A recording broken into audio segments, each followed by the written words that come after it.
बताऊं, दुनिया दुख से भरी है। एक दुख के बाद दूसरा दुख, बीच में जो अंतर रहता है उसी को लोग सुख मानते हैं। एक दुख आया तो पीड़ित हुए, वो दुख चला गया, अभी दूसरा दुख नहीं आया है इसलिए सुख मानते हैं। एक के बाद दूसरा, दूसरे के बाद तीसरा, दुख पर दुख, बहुत दुख दुख दुख की खानी, तब बची हो जब राम ही जानी। इसमें जवान लोग बैठे हैं, सब बूढ़े होंगे। जवान लोग अहंकार न करें, बूढ़ा होना है। बूढ़े लोग बच्चों को आशीर्वाद देते हैं, बच्चों जवान हो जाओ। ये नहीं समझते जवान होने के बाद तब बूढ़े हो जाएंगे।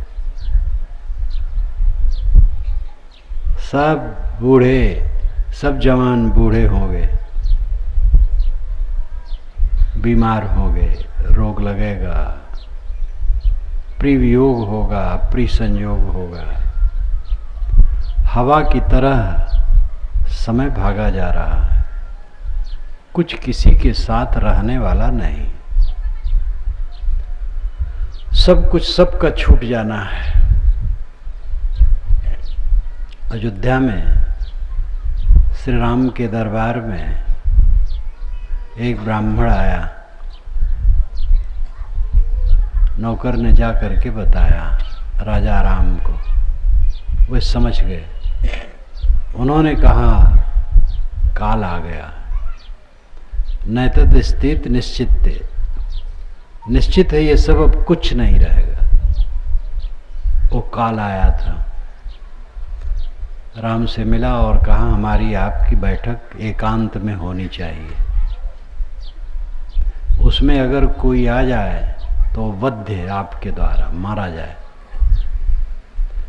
तो यही निर्णय कर लिया गया। लक्ष्मण दरवाजे पर बैठ गए, दुर्वासा आ गए, कहे राम से मिलना है। कहे बैठिए मिलेंगे। कहे नहीं अभी मिलना। कहे थोड़ा ठहरिए। कहे अगर तुम ऐसा करोगे तो पूरी अयोध्या में उलट दूंगा,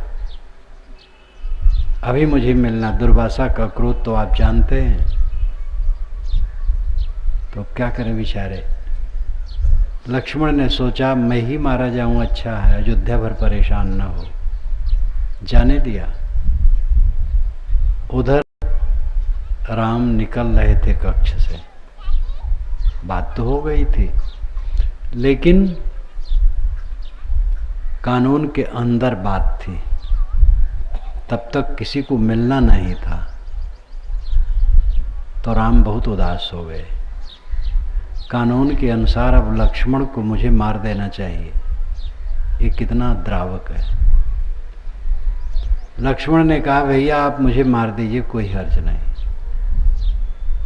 तो मंत्रियों की सभा हुई। मंत्रियों ने कहा राजपुरुष को निकाल देना भी मृत्यु की तरह है, इसलिए लक्ष्मण को मारा ना जाए, निकाल दिया जाए। तो लक्ष्मण को राम ने कहा निकल जाओ। सोचिए, जो लक्ष्मण छाया की तरह श्री राम के साथ थे, उस लक्ष्मण को राम कहते हैं निकल जाओ। तो निकले, उनको ग्लानि हुई, कहीं गए नहीं। सरजू में कूद गए। लक्ष्मण घाट आज भी बना है, वहीं कूदे थे कि नहीं कूदे थे। कथा में कितनी काल्पनिकता है ये तो कहा नहीं जा सकता, लेकिन जो बात है उससे प्रेरणा लेनी चाहिए। फिर शर्त के अनुसार श्री राम को सरजू में प्रवेश करने की बात आई। बच्चों को राज्य दे दिया गया, बांट दिया गया जगह जगह। अन्य दोनों भाइयों ने कहा हम भी नहीं रहेंगे। अयोध्या वासियों ने कहा हम भी नहीं रहेंगे। तो वाल्मीकि रामायण में तो इतनी अतिशयोक्ति है कि सांस लेने वाला एक प्राणी भी अयोध्या में नहीं रहा। सब के सब राम के साथ चल पड़े। रेशमी वस्त्र राम ने पहना, वेद मंत्र उच्चारण करते हुए सरजू में प्रवेश किए। उनके पीछे पूरी जनता प्रवेश की। गीता प्रेस वालों ने ऐसा चित्र भी बना दिया है प्रवेश करते, और सब सरजू में प्रविष्ट हो गए। अयोध्या सूनी हो गई। ये रामायण दुखांत, रामायण दुखांत, रामायण का अंत दुख है, कुछ नहीं बचा। महाभारत आप जानते हैं कि दुखांत है। कौरव पांडवों का विनाश 18 दिन के युद्ध में हो गया था। पांडव 5 बचे थे और तो सब मरी गए थे, कौरव सब मर गए थे। और पांडव हिमालय में जाके गल गए। उसके 36 वर्ष के बाद यादवों में घोर युद्ध हुआ, गृह युद्ध। गृह युद्ध ये भी था कौरव पांडव का, यादवों का भी गृह युद्ध हुआ और सब कट के मर गए। श्री कृष्ण घर छोड़ करके जंगल में चले गए, ध्यान में बैठ गए। ये भी उनकी बहुत बड़ी विशेषता है। पूरे परिवार का विनाश और वे ध्यान में बैठ गए, ये कृष्ण की विशेषता है।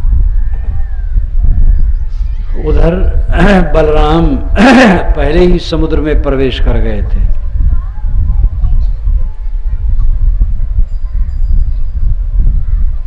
नौकर गया हस्तिनापुर, बताया, अर्जुन आए।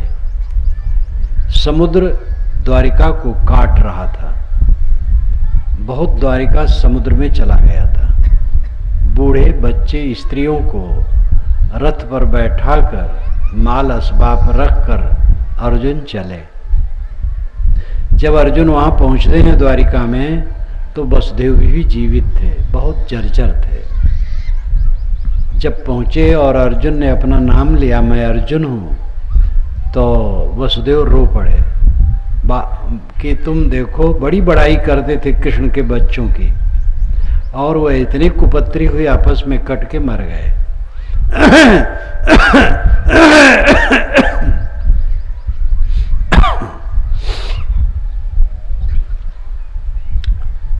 स्त्री बच्चों बूढ़ों सबको लेकर के चले राजस्थान के जंगली क्षेत्र में। जंगलवासियों ने लूट लिया उनको। वही अर्जुन, वही बाण, कुछ काम नहीं किया। स्त्रियां कितनी सोची कि ये जबरदस्ती ले जाएंगे, तो वैसे चली गई। जितनी युवती स्त्रियां थी सबको जंगलियों ने पकड़ लिया, धन लूट लिया। जो बचे खुचे बूढ़े बच्चे थे हस्तिनापुर के आसपास बसा दिए गए। ये दुर्दशा, कैसा दुखांत।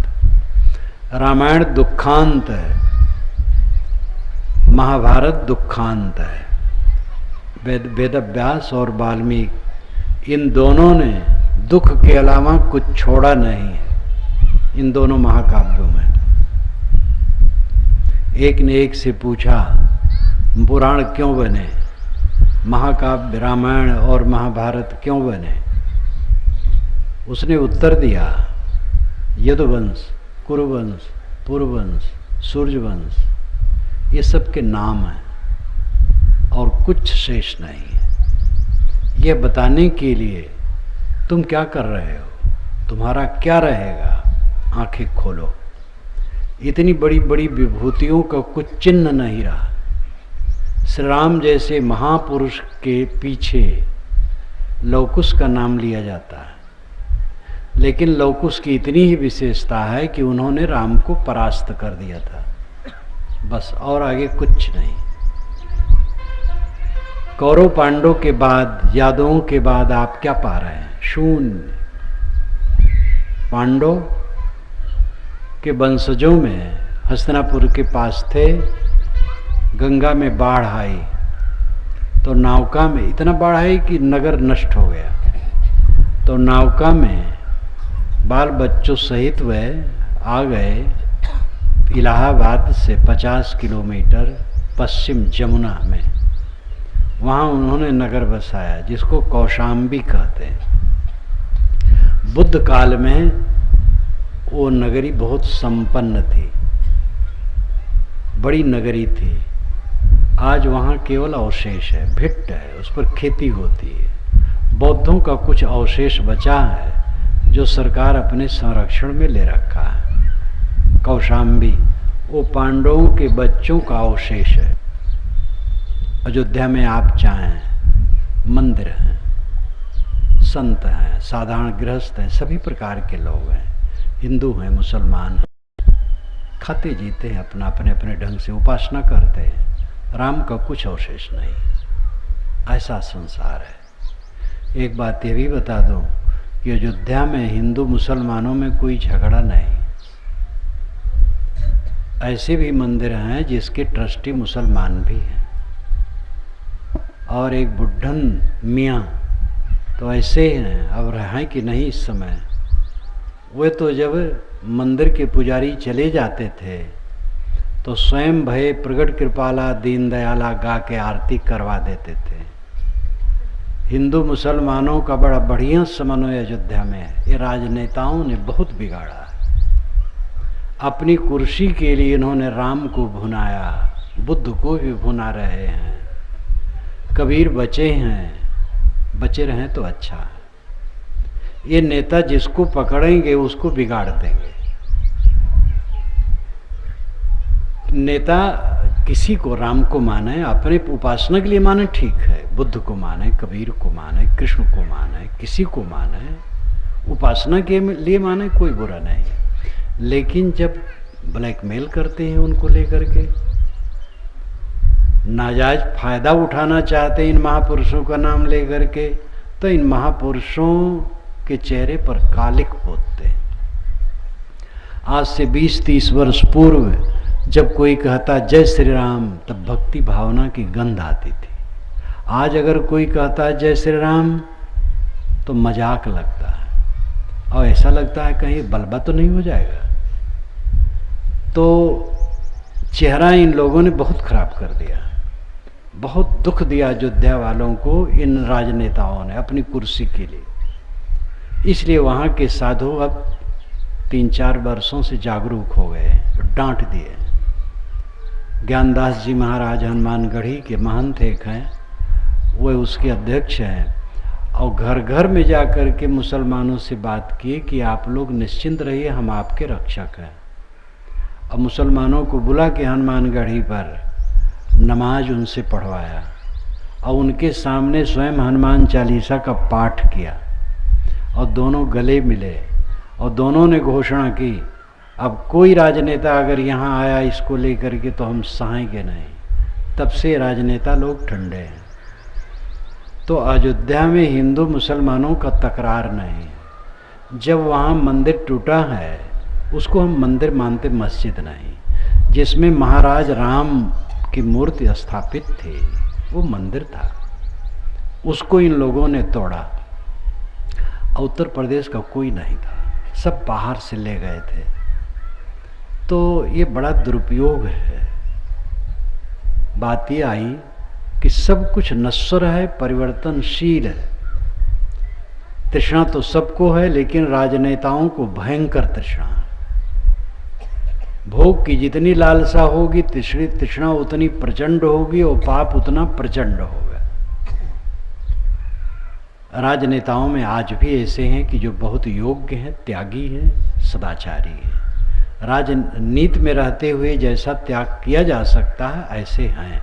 और विभिन्न पार्टियों में एक पार्टी की बात नहीं है, अच्छे लोग आज भी हैं, परंतु कुछ लोग ऐसे हैं जो देश को नरक बनाने में लगे अपनी कुर्सी के लिए।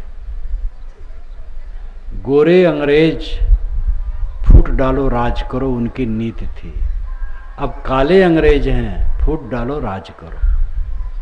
गोरे अंग्रेजों को हमारे पूर्वजों ने खदेड़ दिया, काले अंग्रेजों कहाँ खदेड़ेंगे?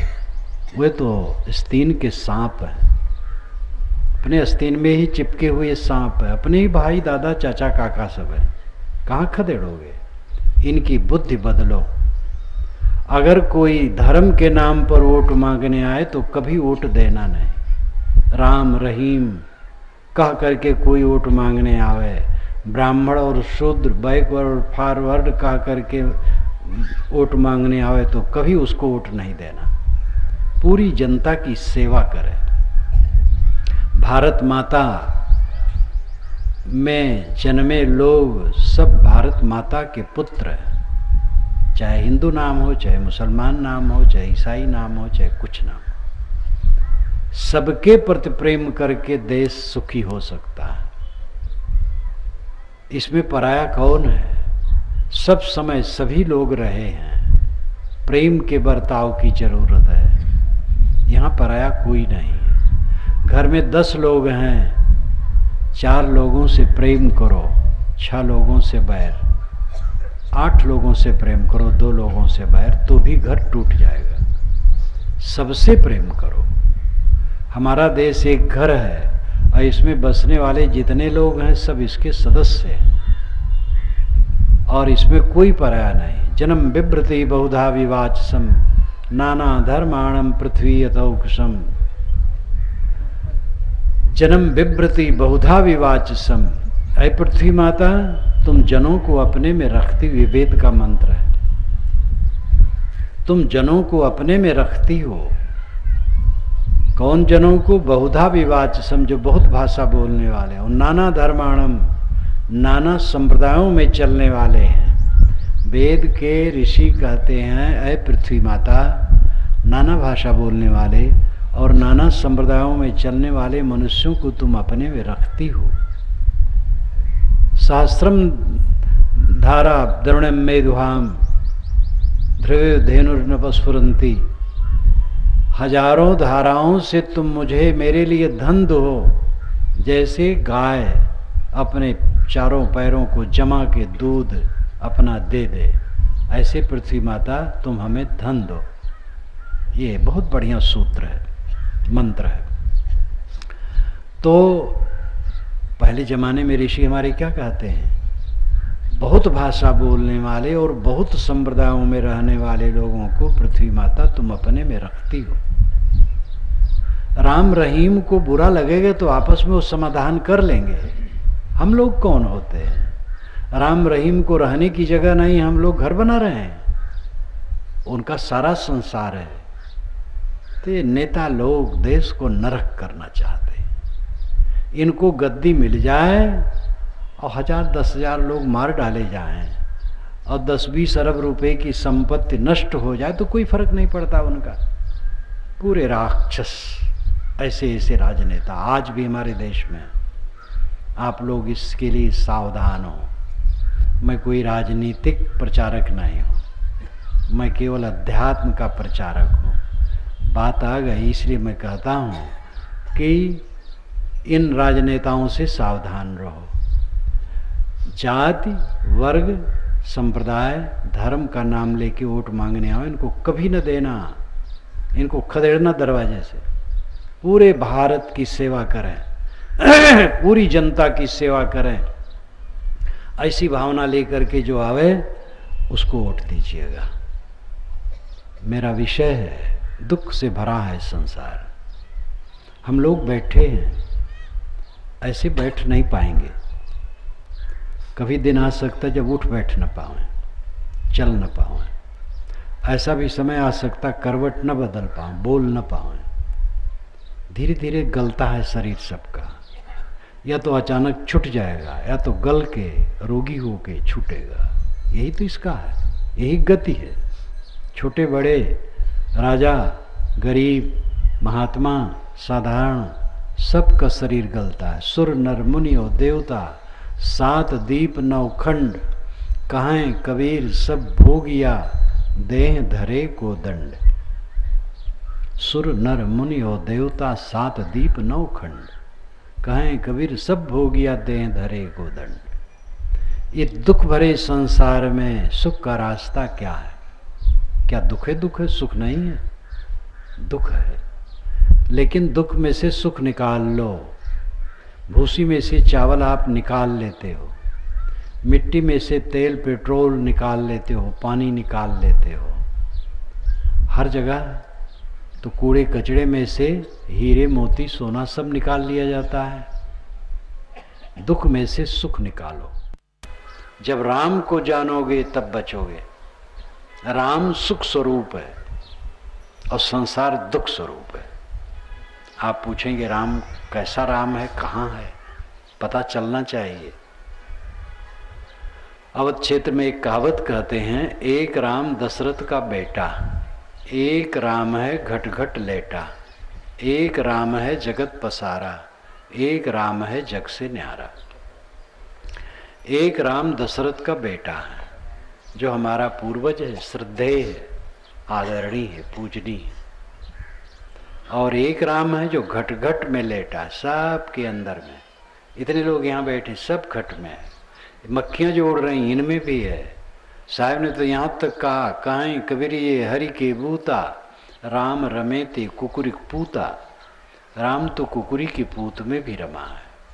सब घट मेरा साइया सूनी सेज न कोई। घट घट में जो आत्मा बैठा वो राम है,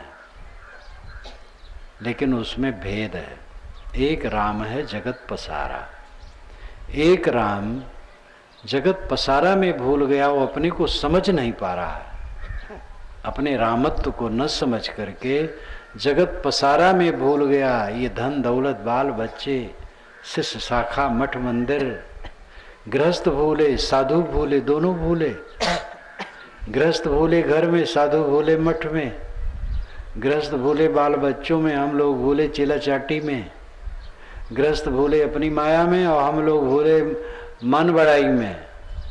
कहते हैं कि राग रंग में दुनिया रीझे, चटक मटक में नारी, भाव भगत में साधु रीझे, तीनों निपट अनारी। राग रंग में दुनिया रीझे। अभी ढोल तबला लगा दो यहाँ बाजा, अब मस्त हो जाएंगे लोग। राग रंग में दुनिया रीझे और चटक मटक में नारी। ये लोग चटक मटक में पड़ी हैं, तमाम नाक कान छदा डालेंगे थोड़ा सोना चांदी के लिए। और आज भी ये जेली का साज नहीं छोड़ती हैं। हाथ में हथकड़ी, पैर में बेड़ी, गले में तौक, ये जेलियों का साज है जो ये लोग गहना माने बैठी। और ये चटक मटक में भूली हैं। और भाव भगत में साधु रीझ है। भाव भक्ति कोई किया तो साधु रीझ गए। एक महात्मा स्टेशन पर उतरे, एक नवयुवक आ गया। महाराज नमस्ते। नमस्ते महाराज, आपके दर्शन हुए थे 3 वर्ष पहले, वहाँ अमुक जगह हुआ था, आपको ख्याल नहीं महाराज जी? आपका दर्शन हुआ था और आप तो मेरे गुरुदेव हैं। बैठाया गुरु जी को। महाराज जी लगता है आप कुछ खाए पिए नहीं हैं। कि हाँ अभी तो आ रहा हूँ। तो अच्छा महाराज दूध थोड़ा ले आऊँ। गया दूध लेने के लिए, आया 2 मिनट में। कहा महाराज वो कहता है कि पात्र नहीं है। तो महाराज पात्र नहीं है, अच्छा लाओ लोटा ले। महाराज लोटा आपका ले आओ, दूध ले आऊँ। लोटा लेके गया, फिर लौट के नहीं आया। भाव भगत में साधु रीझ गए कि चेला मिल गया, अभी दूध पिलाएगा और लोटा गंवा दिए। तो आप लोग बाल बच्चों में भटके हैं, हम लोग चेला चाटी में। आप लोग धन दौलत में, हम लोग मान बढ़ाई में। आप लोग घर में, हम लोग मठ में। तो दोनों डूबे, दोनों सावधान। दोनों मनुष्य हैं, जो ढील होंगे वो बिगड़ जाएंगे। वो वेश धरने से कुछ काम नहीं चलेगा। ये हमारा वेश क्या करेगा? अगर हमारे में वैराग्य नहीं, ज्ञान नहीं, भक्ति नहीं, तो वेश कुछ करेगा नहीं। जग जाने की जरूरत है। पसारा में भूल गया एक राम, और एक राम है जग से न्यारा। एक राम जग से न्यारा हो गया। कुल मिलाकर के अर्थ है कि राम से आप समझते हैं श्री राम, क्योंकि महाकाव्य वाल्मीकि रामायण बना, उसका प्रचार हुआ। फिर गोस्वामी जी ने बनाया, इससे हिंदी क्षेत्र में प्रचार हुआ। तो एक राम वो हैं, हमारे पूर्वज हैं। लेकिन जो शाश्वत राम है, सब समय है। राम के पहले भी था, आज भी, आगे भी रहेगा। और भारत में नहीं, पूरी दुनिया में वो राम है अंतरात्मा। वो सार्वभौमिक राम है। लेकिन उसमें फर्क यह है कि जो अपने राम के, अपने रामत्व को समझे, रामत्व को न समझा तो क्या होगा। ब्रह्म रूप सब जीव हैं लेकिन अपने ब्रह्मत्व को नहीं समझते हैं। गुरु रूप सब जीव हैं, अपने गुरुत्व को नहीं समझते हैं, तो क्या होगा। तमाकू खाते हैं, सब राम रूप है लेकिन तमाकू खा रहे हैं, बीड़ी पी रहे हैं, गुटखा खा रहे हैं। ये देवियां भी अब गुड़ाखुर घसना शुरू कर दी हैं। जो ये माताएं हैं बच्चों को गोद में रखती हैं, अब ये गुड़ाखू करेंगी जब तो बच्चे सीखेंगे कि नहीं। कितनी माताएं तो अपने बच्चों को गुड़ाखू भी घिस देती हैं। आप ब्रह्म स्वरूप हैं, गुरु स्वरूप हैं, राम स्वरूप हैं, सबके अंदर में वही तत्व है, उसका उद्घाटन करना है और समझना है, अपने चित्र को ऊपर उठाना है। अगर हमारा मन दुनिया में है तो दुख पाएंगे। हमारा मन दुनिया से ऊपर उठ करके राम में रमना चाहिए, अंतरात्मा में रमना चाहिए। तन से काम मन से राम, कहें कबीर सरै दो काम। शरीर से काम करो और मन को राम में रखो। जरूरी है, खाना पीना है, बाल बच्चों को पोषना है, साथियों की सेवा करनी है, इसलिए मेहनत करना जरूरी। सबको अपनी अपनी श्रेणी में मेहनत करना चाहिए। कुछ लोग कहते साधु तो कुछ नहीं करते हैं, साधु कुछ नहीं करते। हम लोग कुछ नहीं करते हैं, हम तो सर्विस करते होते तो अब तक रिटायरमेंट हुए कितने दिन हो गए होता, और अभी रिटायरमेंट नहीं हो रहा है, अभी भी काम कर रहे हैं। कैसे नहीं करते हैं। जितना हम करते हैं, क्या दिन में 2 रोटी खाने भर कर नहीं रहता है। तो कुछ लोग मानते साधु साधु काम नहीं करते।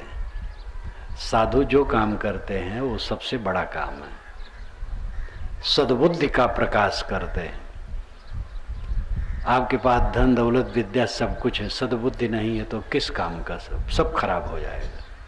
सद्बुद्धि का दान साधु करते हैं, इसलिए साधु को चाहिए सद्बुद्धि में रहे।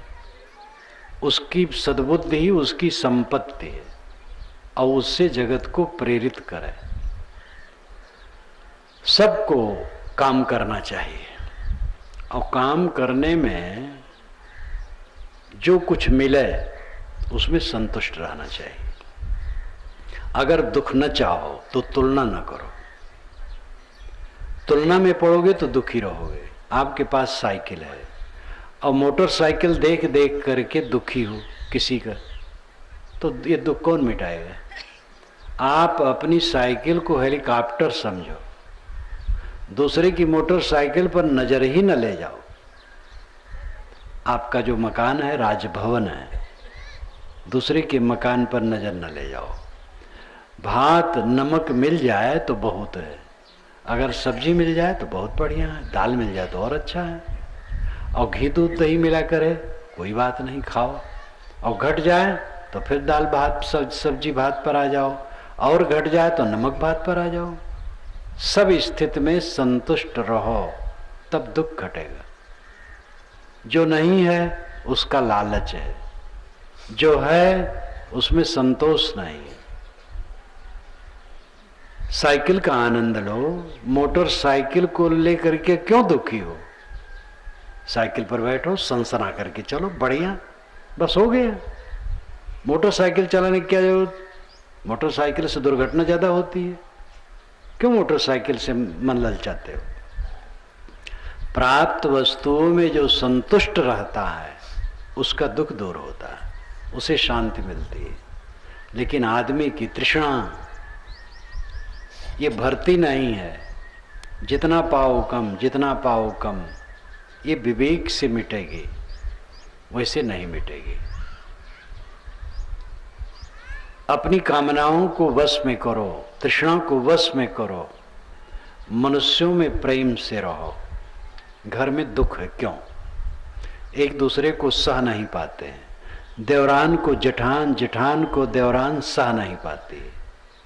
ननद तो अपने माँ के साथ लग करके पार्टी बंदी करती है, बहू के साथ दुर्व्यवहार। बहू बाहर से आई है, भाभी को सताने के चक्कर में रहती है। भाभी कुछ ऐसी हैं जो ननद को रगड़ती हैं, लेकिन ये सब दुख पैदा करना है। आपस में प्रेम से रहो। घर में शाम को इकट्ठे हो तो एक दूसरे से हंस हंस कर बात करो। कितने घरों में शाम को लोग इकट्ठे होते हैं तो एक दूसरे की तरफ ताकते भी नहीं। अगर कोई कुछ पूछा तो दूसरा डपट लेता या नहीं बोलता। भोजन का समय आया तो दूसरे के साथ बैठ करके भोजन नहीं करना चाहते। पिता के साथ, पुत्र के साथ, भाई के साथ भोजन करने की भी उदारता नहीं है। एक भोजन कर रहा है तो एक बाहर बैठा है, एक घूम रहा है, इतनी सहानुभूति नहीं है। ऐसे घर में सुख कैसे होगा? एक दूसरे से प्रेम का बर्ताव करो।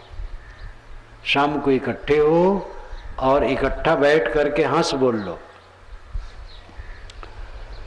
जिससे दिल की कुंडी आपस की खुल जाए। कल क्या काम करना है विचार लो।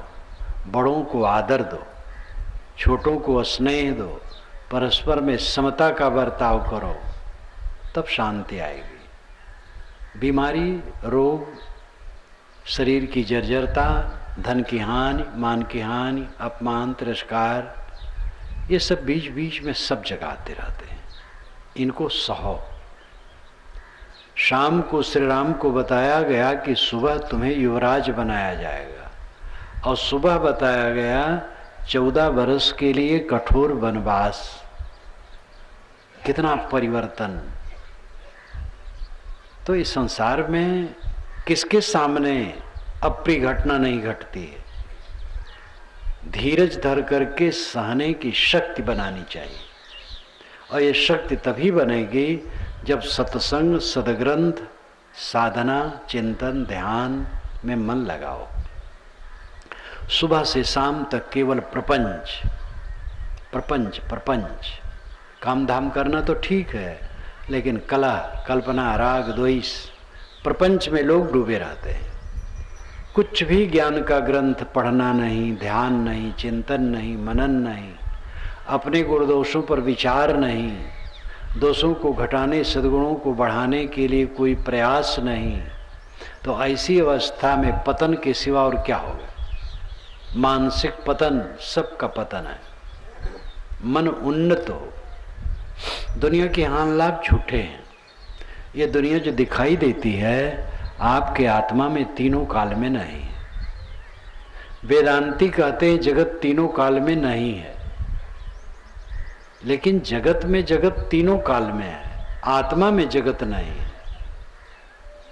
शरीर छूट जाएगा, जगत खो जाएगा। हमारे लिए गाढ़ी नींद में आप जाते हैं, जगत का ख्याल कहाँ रहता है? जगत खो जाता है, अपना शरीर माना हुआ खो जाता है। जब नींद खुलती है तब देखते हैं एक दिन शरीर छूट जाएगा, हमारे लिए संसार खो जाएगा। देह रहते रहते इस बात को सोचो। जिन बातों को लेके लड़ रहे हो, 4 दिन के बाद उसकी कोई कीमत रहेगी? तनिक बात को लेकर के लड़ गए, 4 दिन के बाद पश्चाताप हो रहा है। क्यों भावुक बनते हो? बड़ी बात भी कुछ नहीं। कौरव पांडव में बड़ी बात थी राज को लेकर, मूर्खता के सिवा क्या थी? दोनों भाई भाई थे, समाधान करना चाहिए। मूर्खता के सिवा कुछ नहीं थे। और कट के मरे, देश को बर्बाद किए, बड़े बड़े शूरवीर दोनों पक्षों के मरे, केवल मूर्खता। तो चाहे छोटी लड़ाई हो चाहे बड़ी लड़ाई हो, उसके मूल में है मूर्खता। कलह, वैमनस्य, प्रेम से रहने की जरूरत है। दुख भरे संसार में दुख को घटाओ, सुख को बढ़ाओ। दुख घटेगा, अपने आप सुख है। सुख है सुलझा हुआ मन। लड्डू में सुख नहीं है। एक लड्डू आपको दिया जाए तो मन प्रसन्न होगा, सुख है। 2 लड्डू खाने को दिया जाए तो उतना आनंद नहीं आएगा। 3 खाने को कहा जाए तो आप कहें नहीं भाई अब नहीं खाऊंगा, और कोई कहे नहीं 10 लड्डू खाना है तो आप गुस्सम हो जाओगे। अगर लड्डू खाने में आनंद है तो 10 लड्डू खाने में 10 गुना आनंद मिलना चाहिए, लेकिन नहीं आनंद है। आप अपने मित्र से मिले, एकदम सीने से लगा लिए और आनंद आया। अब ऐसे सीने से लगा करके 4 घंटा खड़े रहोगे? 1 मिनट भी खड़े रहो तो लोग समझेंगे पागल हैं क्या।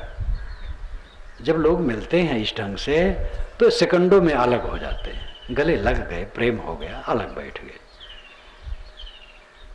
किसी बात में एक मर्यादा होती है। दुनिया के पदार्थों में सुख नहीं है, भ्रम है। सबसे बड़ा सुख काम भोग को माना है। जो सबसे बड़ा दुख है, छीड़ता, मलिनता, पश्चाताप, ग्लान, शरीर और मन की शक्ति का नाश, कोई फायदा नहीं। गर्भाधान के लिए ठीक है, इसीलिए जानवर गर्भाधान के लिए संयोग करते हैं। कुछ जानवर लंपट होते हैं, बाकी अधिकतम जानवर गर्भाधान के लिए संयोग करते हैं, बाकी नहीं। प्राकृतिक संयम उनमें होता है, आदती नहीं होते हैं। लेकिन आदमी की दशा दयनीय है। जो सबसे बड़ा सुख माना है उसमें छीड़ता, मलिनता के अतिरिक्त और क्या है। आप निश्चिंत बैठे हैं, मन प्रसन्न है, काम वासना की याद आई, खलबला गए, तो पहले सुख था कि अब सुख है। निश्चिंत थे, आनंदित थे, कोई दुख नहीं था। काम वासना मन में उदय हो गई तो दुखी हो गए, उलझ गए, उद्वेगित हो गए। अब दूसरा चाहिए, पुरुष है तो स्त्री, स्त्री है तो पुरुष, और मान लो वो मिल गया तब क्या हुआ, फिर मलिनता। वही बेवकूफ़ी अपने समझ में आई, बेवकूफ़ी। ऐसी चीज को 1 बार 2 बार कितनी बार समझना चाहते हो? समझो, जागो। 1 बार ठगावे 52 वीर कहावे, बार बार ठगावे गप्पू नाथ कहावे। बारंबार अपने को ठगाओ, गप्पू नाथ है। कब तक गप्पू नाथ बने रहोगे? संयमी बनो। सुख भोगों में नहीं है, दुख है। वो दुख पैदा करता है। जहां जहां अपने मन इंद्रियों को चंचल करते हो, नशा, नाच, रंग, काम भोग या कहीं भी स्वाद, रूप, गंध, जहां मन को ललचाते हो, उसके परिणाम में केवल दुख होता है। सुख है 5 विषयों से ऊपर उठ जाना, इंद्रियों को वश में कर लेना, मन को वश में कर लेना। जब जिस समय कोई इच्छा और चाहना नहीं होती है उस समय कितना आनंद है, और जिस समय चाहना उठती है उस समय आदमी खलबला उठता है, असमर्थ हो जाता है। यही दीनता है, यही दरिद्रता है। चाह गई चिंता मिटी, मनुआ बेपरवाह, जिनको कुछ नहीं चाहिए सोई साहंसा। जिसका मन निश्चिंत है, इंद्रियां विवश नहीं करती हैं, जिसका मन सुबस है, जिसके मन में कुचिंतन नहीं है, खिंचाव नहीं, आकर्षण नहीं है, वो आनंद में है। चलते चलते आपने किसी मकान को देखा, बड़ा बढ़िया मकान है, ऐसे मकान मेरे होता। अब आप दरिद्र हो गए बिला वजह। जैसे इच्छा की वैसे दरिद्र हुए। लेकिन उस मकान मालिक को पूछो तो और बड़े मकान को देख करके वो ललचा रहा। जिसके पास कार है और बढ़िया कार देख के ललचा रहा, बढ़िया कार है तो विदेशी कार देख के ललचा रहा। ये लालच कभी बंद नहीं होगा जब तक विवेक न होगा। तो निर्धनिक कछ धन चाहे, धनिक चाहे विशेष, विशेष हो विशेष चाहे होवन चाहे नरेश, नरेश चाहे इंद्रपद, इंद्र चाहे रणजीत, असुर चाहे सुरपति बनन। यह तृष्णा की रीत। आगे आगे मन दौड़ता रहे, ये तृष्णा की लीला है। एक नदी के किनारे एक केवट रहता था, नौका चलाता था, गुजर बसर करता था। वर्षा में बाढ़ पूर आवे तो उसकी मड़ैया बह जाए। हर साल बेचारा वर्षा के बाद दीवार उठावे, मड़ैया बनावे। वरुण देवता नदी के किनारे घूम रहे थे। केवट से उन्होंने कहा, तूने मेरी सेवा जीवन भर की है, आशीर्वाद जो मांगना है मांग ले, कोई वर मांग ले। कहे महाराज हमारी मड़ैया बह जाती हर साल, ये जरा ऐसी बन जाए कि बहे ना, इतने हम चाहते। कहा जा बन जाएगी। मड़ैया पर गया तो देखा पक्का पोख्ता मड़ैया, बहुत खुश हुआ। उसकी पत्नी गई थी कंडा बीनने खार में, वहां से आई, उसने कहा हमारी मड़ैया कहाँ गई? कहे वरुण देवता ने वर दिया है, ये पक्का हो गया। कहे तुम बड़े बेवकूफ हो, मांगना था तो क्यों नहीं मांगा कि किला बन जाए? ये मड़ैया में खाली, जाओ कहो किला बन जाए। तो वरुण से गया, कहा महाराज मेरी पत्नी कहती है कि किला बन जाए। कि जा भाई किला बन जाए। अब किला बन गया, 1 किलोमीटर में लंबा चौड़ा किला, चारों तरफ खाई, बड़ी बड़ी बिल्डिंगें। उसकी पत्नी ने कहा बताओ किला किसके होता है? कह राजा के। कह राज मांगा कि नहीं? कह राज तो नहीं मांगा। तो एक एक बात तेरे क्या समझाऊं, जाओ राज मांगो। तो गया, वरुण देवता ने कहा जा भाई तेरे को पूरा छत्तीसगढ़ देता हूं। उसने कहा ये बतलाओ पूरा छत्तीसगढ़ से क्या काम चलेगा? पूरा भारत मांगो। तो भारत मांगा तो भारत दे दिया। उसकी पत्नी ने कहा लेकिन ठीक नहीं है, देखो पाकिस्तान कभी आंख दिखाता है, कभी चीन, तो जाकर के कहो पूरा भूमंडल मेरे राज्य में हो। तो वरुण देवता से कहा, वरुण ने कहा जा भाई पूरा भूमंडल में देता हूं। उसकी पत्नी ने कहा लेकिन बात तो भाई जमी नहीं, हम जो जब चाहें वह हो जाए ये मांगो। जिस स्त्री को चाहे पुरुष कर दे, पुरुष को स्त्री कर दे। सूरज को चाहे कमल का फूल बना दे, कमल का फूल सूरज बना दे। हम जो चाहें सो करें, ऐसा जाके मांगो। तो जाके कहा, वरुण ने कहा अब तुम कायदे बाहर जा रहे हो, चलो वही झोपड़ी में रहो। सब ले लिया, फिर वही झोपड़ी हो गई। ये बात को समझाने का तरीका, ऐसा कहने से होता नहीं। वेद में वरुण एक देवता है जो नैतिकता का देवता है, और आगे चल करके पौराणिक काल में वो पानी का देवता बन गया है। तो वरुण को लेकर के कहानी गढ़ी गई। किसी कह देने से ऐसा हो नहीं जाता है, कहानियां बातों को समझाने के लिए होती है।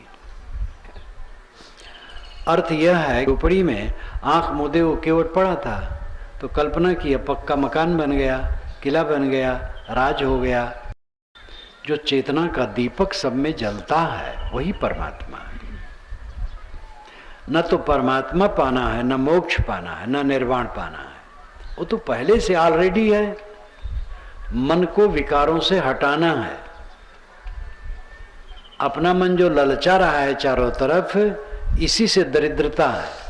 ललचाना छोड़ दो, बस सुखी। शरीर में रोग लग जाए दवाई करो, संयम करो।